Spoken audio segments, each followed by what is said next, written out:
Boa noite, estamos aqui mais uma vez e é um prazer imenso poder contar com a sua presença e agradecer pelo seu tempo que você dispõe para ouvir interpretações da Bíblia Sagrada.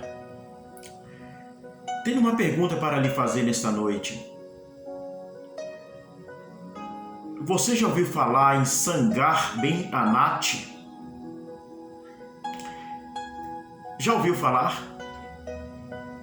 Você já ouviu falar com certeza em Elias, Eliseu, em Arão, Moisés, Josué, Sansão, Jefta, Gideon, Davi, Samuel, nos grandes e ilustres nomes bíblicos, personagens bíblicos, homens, pessoas que fizeram uma história fabulosa, maravilhosa na vida de Israel, como soldados, generais, guerreiros, como escritores, profetas, vaticinadores do futuro, como Isaías, Jeremias, Ezequiel, os profetas maiores, os menores, Daniel, Oséias, e assim por diante, né? Amós, Joel, Obadias, Malaquias, Zacarias, uma infinidade deles, Sofonias, Ageu, Jonas.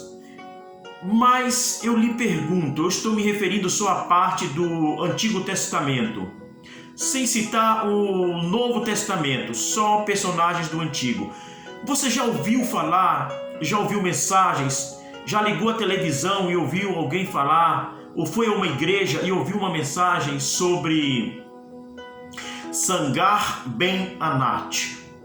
Está na Bíblia. Você já deve ter ouvido falar de Débora, de Baraque, com certeza, tenho certeza que sim, de Elir, muitos nomes você já ouviu falar e já também ouviu pregações de histórias maravilhosas desses personagens que eu citei aqui. É lógico, é claro que alguns já ouviram mensagens, pregações de Sangar. Mas quem foi Sangar? Quem foi Sangar Ben Anat? Foi um personagem bíblico, um herói bíblico, um guerreiro bíblico, um libertador de Israel no tempo dos juízes. Israel teve 15 juízes. No livro dos Juízes, ou Shofetim, como é chamado no hebraico, há o relato de 15 juízes. O primeiro foi Otoniel. Ele começou como o primeiro juiz de Israel. Após Moisés morrer, Josué lhe suceder e Caleb tomar a dianteira depois da morte de Josué. Aí depois de Caleb veio Otoniel como primeiro juiz. E o último juiz de Israel foi Samuel. Israel teve neste período 15 juízes, sendo que 8 foram grandes juízes pelos seus fatos, pela história, suas histórias, os detalhes das histórias de suas vidas serem grandes no livro dos Juízes, e 7 foram menores, pelo fato de que as histórias, o que ocorreu com eles, serem muito pouco sucinto o que eles fizeram. É descrito sucintamente o que eles fizeram. Então Israel teve 8 grandes juízes e 6 juízes pequenos. Não pequenos no sentido de serem menores, no sentido de não terem feito grandes coisas, mas no sentido de que o relato das coisas que eles fizeram foram o mínimo possível. Assim como temos 12 profetas menores e 5 profetas maiores, pelo fato de que 12 profetas menores escreveram menos e 5 profetas maiores escreveram livros extensos. Pois bem, mas a pergunta é: por que falar de Sangar ben Anat? Deixe-me lhe falar que Sangar é o nome do libertador de Israel. Ben significa no hebraico filho, e Anat é o nome do pai dele. Então, quando se pronuncia Sangar ben Anat, está dizendo Sangar, filho de Anat. Entendeu agora? Pois bem, percebeu que eu entrei na mensagem, saudei você com uma boa noite e fui direto ao que interessa, ao conteúdo. Vamos fazer assim, para ganharmos tempo e para podermos usufruir mais do que queremos falar dentro do texto bíblico. Pois bem, o que tem de importante na vida de Sangar? Ora, em apenas um versículo, que é 3:31 do livro dos Juízes, fala toda a história de sua vida, tudo o que ele fez. Em apenas um versículo, e versículo pequeno, diga-se de passagem, muito pequeno.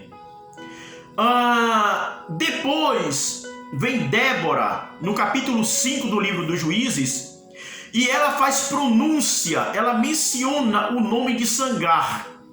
Então nós temos um versículo que fala do que ele fez e uma menção ao seu nome mais na frente por uma mulher, por uma libertadora, por uma juíza de nome Débora.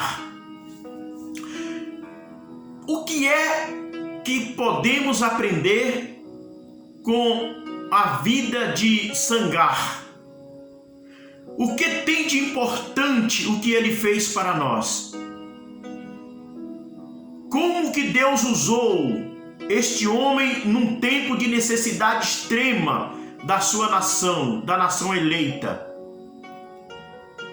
Pois bem, vamos lá. Quando Otoniel ele é o juiz de Israel, ele morre. E aí, depois de Otoniel, vem um homem chamado Eude ou Aode. Essas 3 pronúncias com o nome dele: Oode, Aode ou Eude. E Eude é o segundo juiz de Israel. E este homem, ele traz libertação e 80 anos de paz para a nação de Israel e morre. Aí aparece a figura, o personagem Sangar.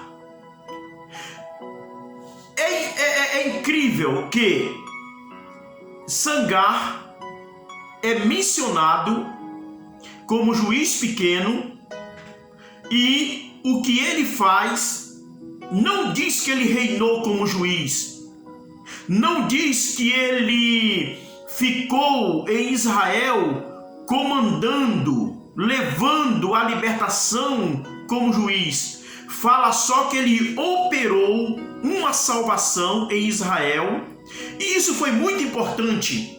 Tanto foi importante que foi deixado escrito o que ele fez.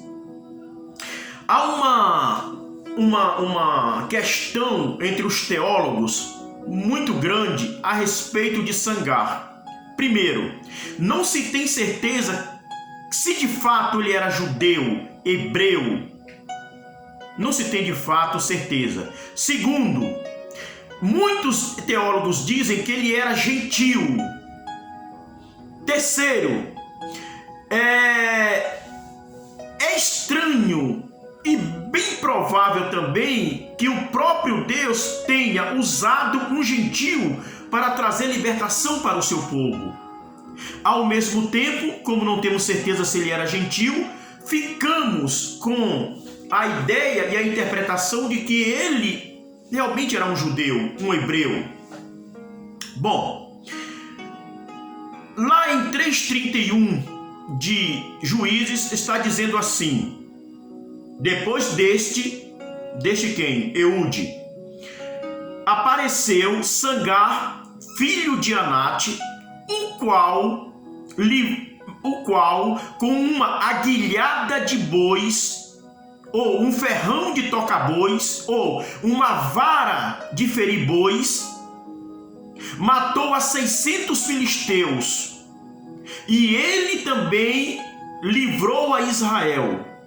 É o que está escrito em 3:31 de Juízes. Pois bem, o que isso tem a ver conosco? Um homem aparece numa época em que Israel precisava de heróis, de libertadores, e ele, apenas com uma vara, uma aguilhada de bois. O que é uma aguilhada de bois? Uma vara grande, cuja ponta tem um ferro. Este ferro pontudo na ponta desta vara chucha, cutuca, fere, empurra os bois na frente, os bois que aram, ou os bois que são guiados com pesos, ou os bois em manadas. Aqueles bois são seguidos numa direção com alguém com uma vara chuchando eles.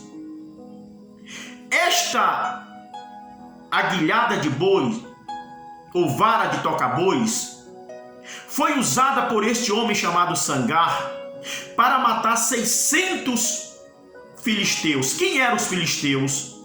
Era uma raça de gente, de povos. Era um povo vindo das bandas do Mar Egeu, que tentando estabelecer-se em Cafitor, tentando estabelecer-se no Egito, eles não tiveram sucesso e voltaram pelo Mediterrâneo e, entrando em Canaã, fundaram 5 cidades e reinaram em Canaã a partir dessas 5 cidades. Era uma pentápolis: Asgade, tem nada a ver, Asdod, Ascalon, Gaza, Ecrom e... esqueci o nome da outra cidade. Gat, Ecrom, Ascalon, Gaza, Ecrom, Ascalon, Ecrom, e tinha uma outra cidade que esqueci o nome. Desculpe. Esse povo, quando Israel chegou no Egito, chegou do Egito para Canaã, eles subjugaram Israel e dominaram Israel. Então, Israel vivia sobre o jugo desse povo chamado filisteus. E o que acontece? A outra cidade é Asdod, lembrei, ou Ashdod. Pois bem, o que acontece? Israel não podia criar força, tentar independência, porque estes filisteus iam até Israel e o colocavam em seu devido lugar. E um dia, este homem pegou dessa vara e ele foi para cima de 600 filisteus e feriu, matou, aniquilou com um esquadrão de 600 homens de guerra. O que isso quer nos dizer? Isso quer nos dizer que Deus é incrível, Deus é espetacular, Deus é fora de série, Deus é descomunal, Deus é aquele que opera por onde não esperamos. Deus, o Todo-Poderoso, usa de coisas inesperadas para trazer salvação, libertação aos seus filhos, ao seu povo, aos seus escolhidos. É incrível que Deus, que na história do povo de Israel, principalmente no livro dos Juízes, o Senhor Deus vai usar trombetas, cântaros de água, tochas acesas, aguilhada de bois ou vara de toca-bois, espadas,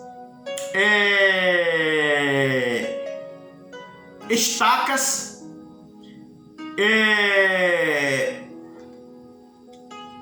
Deus usa essas coisas para nos mostrar que a pessoa que quer segui-lo, que o homem ou a mulher que quer servi-lo, tudo que está próximo dela, perto dela ou nas suas mãos, por mais irrisível que seja, irrisório que seja, sem importância até que seja, para Deus é algo de suprema importância, de valor eterno, grandioso, que Ele pode usar nas suas mãos para trazer paz, libertação,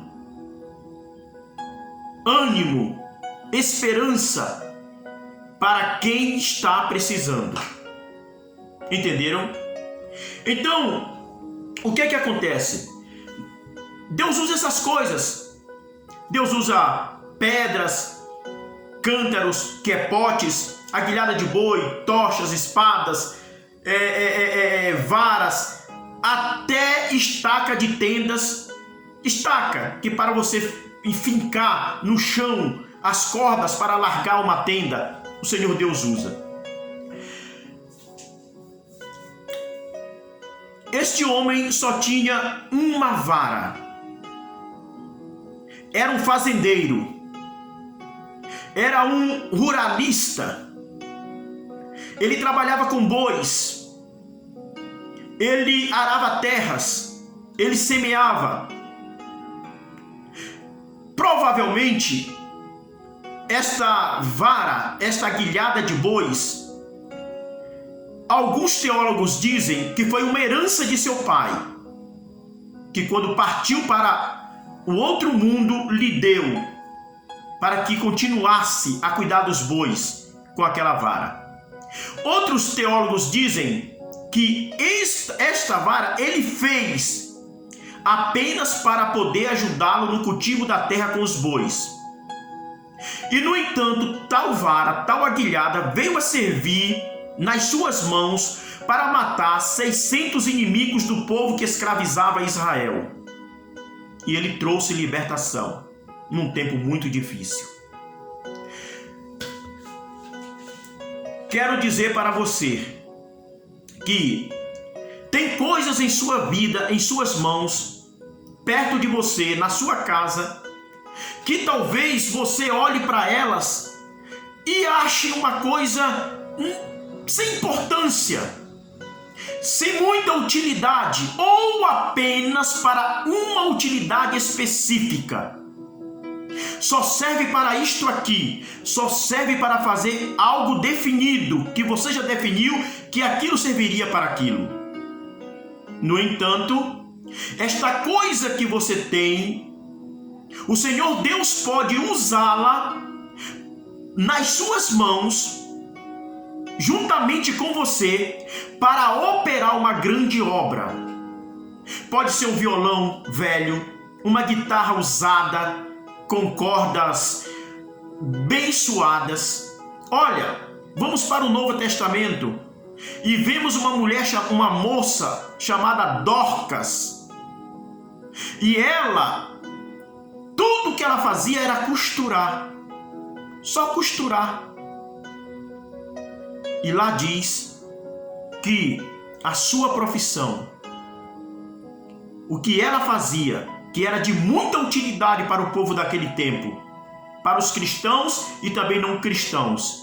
Um dia, ela foi mencionada no Novo Testamento, no livro de Atos, e a história de vida dela se mesclou com a história de vida do maior apóstolo que tivemos na terra, que foi Paulo, o maior missionário, o maior servo de Deus no Novo Testamento.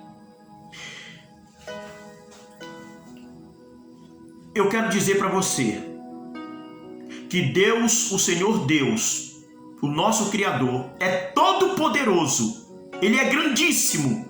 Ele é soberbo, é magnificentíssimo, como disse o salmista em um dos seus salmos. É assim que ele chama o Criador, o Eterno, magnificentíssimo. Tu és magnificentíssimo, disse o salmista.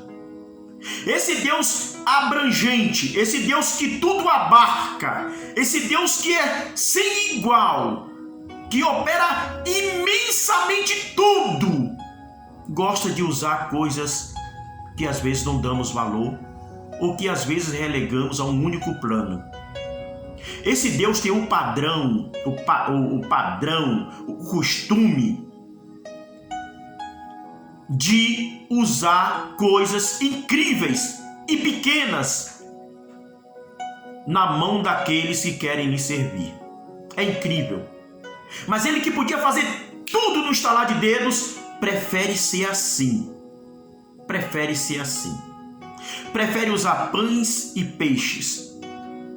Prefere usar uma simples árvore numa estrada para trazer salvação a um homem pequeno. Prefere usar um anzol para pescar um peixe com uma moeda para pagar aquilo que ele não deve, mas disseram que ele deve e ele quer pagar. Esse Deus é incrível, porque ele vai usar a profissão de Paulo como um costurador de redes de pescar e de tendas. A profissão dele é fazer tendas e costurar redes. E ele vai usar essa profissão para mantê-lo no ministério. É incrível, Deus. Ele poderia não deixar faltar nada para Paulo, que se gastou no seu ministério. Mas ele vai usar a profissão que Paulo tem para alimentar o próprio Paulo. Com isso, quero lhe dizer uma coisa. Aquilo que você tem é útil, é agradável e pode ser usado a qualquer momento. Uma máquina de costura, um livro usado, panelas na sua casa podem servir para fazer um alimento para homens e mulheres de Deus. Muita coisa existe que talvez você ache que não presta, mas presta. E vai servir uma hora para a glória de Deus, para o nome de Deus ser exaltado. Está entendendo? Entenderam? A mesma estaca, uma peça pequena de madeira que era usada para fincar as lonas das tendas, foi usada para ferir a cabeça de Sísera, para Israel ser liberto do jugo dos cananitas. É incrível. Talvez um pedaço de pau, de estaca jogado a ermo lá no canto, aquilo foi usado por Deus para libertar o povo de Deus. Quem dirá então de uma caveira de jumento, a queixada de jumento, uma mandíbula de jumento que matou 1000 homens? Agora deixa eu lhe falar uma coisa. Se Sangar tinha uma aguilhada de bois, uma vara de tocar bois, ele tinha até muito. Você vai dizer assim, mas eu não tenho nada, absolutamente nada. Então você pode se identificar com Sansão. Que Sansão também não tinha nada, a não ser um longo cabelo. E nada que ele tinha, Deus usou para ser um grande juiz de Israel. Com isso eu estou lhe dizendo uma coisa. Tudo que Deus quer de você é despreendimento, força, ânimo, coragem, sabedoria, para que você esteja atento e pronto, para que na hora que ele disser, vou te usar com isto aqui, você veja, pegue a oportunidade, não deixe escapar e faça a obra do Eterno. E faça uma grande coisa para Deus, com a pequena coisa que você tem. Esta é a história de Sangar ben Anat, Sangar, filho de Anat. Fiquemos com esta história dele. Em nome do Senhor Jesus Cristo. Tá bom? Até amanhã. Vamos falar agora diferente, assim, todo dia um personagem. personagem estranho, escondido na palavra, na Bíblia. Amém.